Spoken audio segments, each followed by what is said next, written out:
What's up guys? Panibagong araw, panibagong vlog. So for today's video guys, ay tuturuan ko kayo kung paano magsaing ng bigas na hindi nakakapagpataba. Yes, you heard it right. So, yun na nga guys, ganito pagsaing ko ng bigas.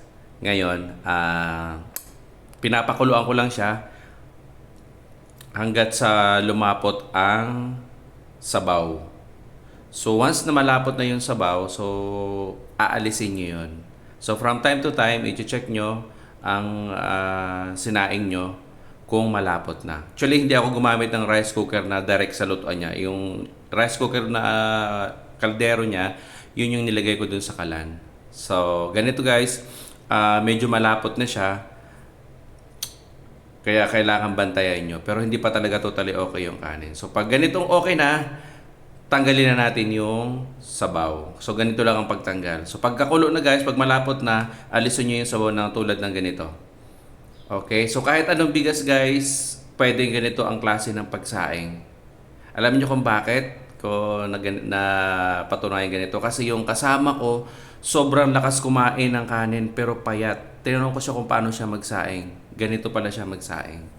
Okay? So, yun lang.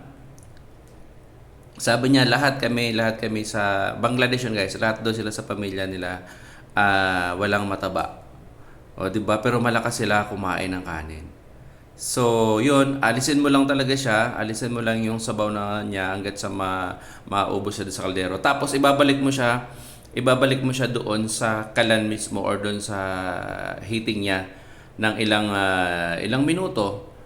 Tapos siguro mga after 5 minutes, 5 to 10 minutes, okay na. Actually, okay na to, luto na to.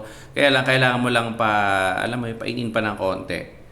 At maubos pa yung, kasi may sabaw pa ng konti yan sa ilalim eh. So, alisin mo lang siya, or stay mo lang siya ng mga 5 minutes. Alright, thank you for watching guys!